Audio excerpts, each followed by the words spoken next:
کسی کو حد سے زیادہ دکھ نہ دو. کہ قرآن پڑھنے پڑھانے والے ان کا مقام بہت اونچا ہے. ان کی قدر کرو, ان کی عزت کرو, ان کو اچھی تنخواہیں دو. اور میں نے ایک بات اور کہی تھی, آپ کے اسی سیمانچل کے علاقے میں پروگرام ہوا تھا, میں نے کہا تھا کہ آج مسجدوں کے امام کی رہنے کی جگہ نہیں. ہمارے اسحاق بھائی آئے ہیں کھیڑیا ہاٹ میں, ان کا مسجد کے امام ہیں. ان کے کمرے میں جاتا ہوں, چھوٹا سا کمرہ ہے, شادی ہو چکی ہے, فیملی کو لے کر نہیں رہ سکتے. کتنی مسجدیں ہیں کہ امام کو رہنے کے لیے جو کمرہ ملتا ہے وہ کمرہ اتنا چھوٹا ہوتا ہے کہ امام صاحب بیچارے پورا پیر پھیلا دے تو کمرہ پورا فل ہو. امام صاحب کے بیوی بچے کہاں رہیں گے؟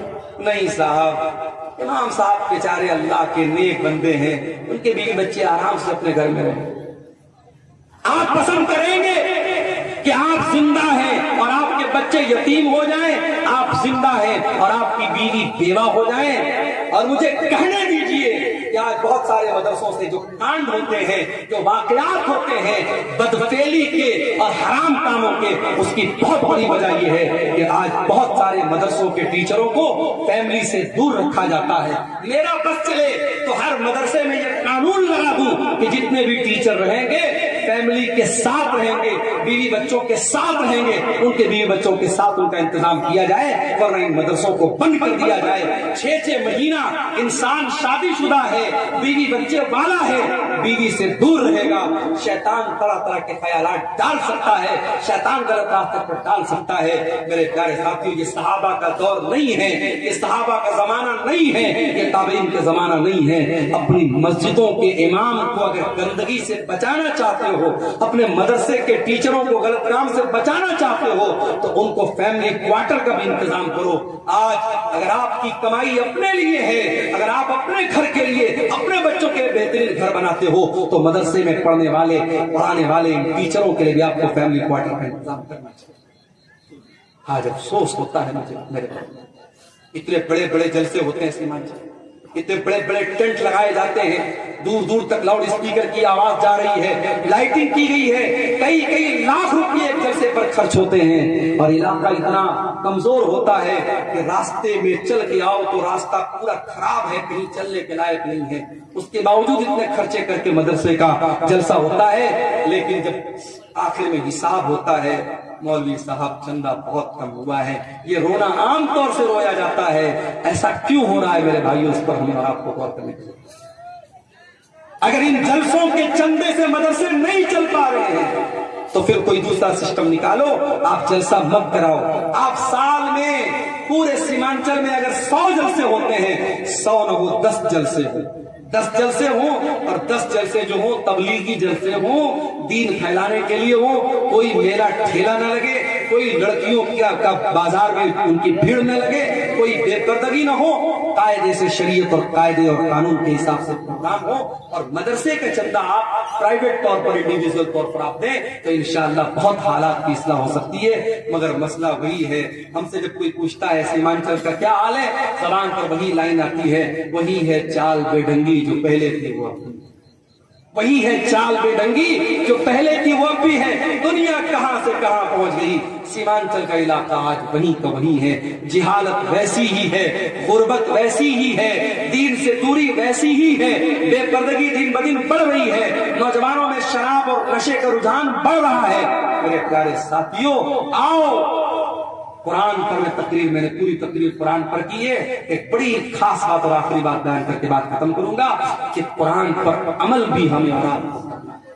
صرف قرآن کو پڑھنا کمال نہیں ہے, قرآن کو سننا کمال نہیں ہے, قرآن پر عمل بھی ہمیں اور آپ کو کرنا ہے. حضرت عمر فاروق کے پاس ایک آدمی آیا, اس نے حضرت عمر سے کہا, اے عمر تم ہمارے ساتھ ناانصافی کرتے ہو, اے عمر تم ہمارے ساتھ ناانصافی کرتے ہو, ہمیں پیسہ نہیں دیتے ہو, ہمیں تحفہ نہیں دیتے ہو. حضرت عمر بڑے غصے والے آدمی تھے. حضرت عمر کو غصہ آ گیا, ان کا ہاتھ ان کی تلوار کی طرف جانے لگا. ان کے دربار میں ایک آدمی تھا, اس نے کہا کہ اے عمر ابن خطاب, کیا آپ نے اللہ کا کلام نہیں پڑھا ہے, کیا آپ نے رب کا قرآن نہیں پڑھا ہے؟ اللہ قرآن میں کہتا ہے خذ العفو وامر بالعرف واعرض عن الجاہلین.